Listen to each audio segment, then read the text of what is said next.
गांव के एक छोटे से कोने में रहने वाला रवि एक बेहद गरीब लड़का था।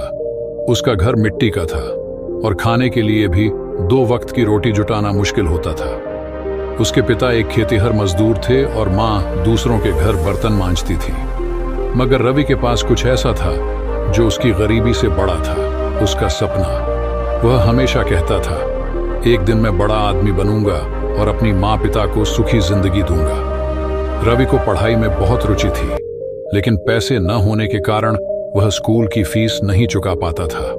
उसने गांव के एक बुजुर्ग शिक्षक से मदद मांगी। शिक्षक ने उसकी लगन देखकर उसे मुफ्त में पढ़ाना शुरू किया। रवि दिन में मजदूरी करता और रात में पढ़ाई। वह जानता था कि शिक्षा ही उसका सबसे बड़ा हथियार है। स्कूल खत्म करने के बाद रवि ने शहर जाने का फैसला किया। उसके पास सिर्फ 200 रुपये थे जो उसकी माँ ने कई दिनों तक बचाए थे।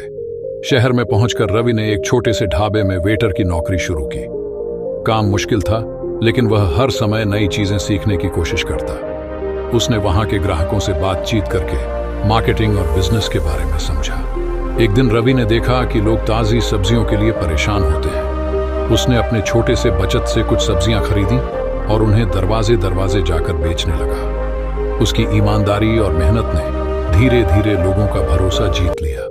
जल्द ही उसने अपने व्यवसाय को बढ़ाने के लिए एक छोटी सी दुकान खोल ली। रवि ने तकनीक का महत्व समझा और अपने व्यवसाय को ऑनलाइन ले जाने का फैसला किया। उसने सोशल मीडिया पर अपनी दुकान का प्रचार करना शुरू किया। उसकी सेवा और गुणवत्ता के कारण लोग उसकी तरफ खींचे चले आए। धीरे धीरे वह एक बड़ी कंपनी का मालिक बन गया जो पूरे शहर में ताजी सब्जियां डिलीवर करती थी। कुछ ही वर्षों में रवि का नाम पूरे राज्य में फैल गया। वह अब करोड़पति बन चुका था। उसने गांव लौटकर अपने माता पिता के लिए एक सुंदर घर बनवाया और गांव के बच्चों के लिए एक स्कूल खोला। जब किसी ने उससे पूछा कि उसने यह सब कैसे किया, तो उसने कहा, गरीब पैदा होना आपकी गलती नहीं है, लेकिन गरीब मरना आपकी जिम्मेदारी है। सपने देखो, मेहनत करो और कभी हार मत मानो। यह कहानी हमें सिखाती है कि मेहनत, ईमानदारी और धैर्य से हम किसी भी परिस्थिति को बदल सकते हैं। असफलताएं आपको मजबूत बनाती हैं और अगर आप लगातार प्रयास करते हैं तो सफलता आपके कदम चूमेगी।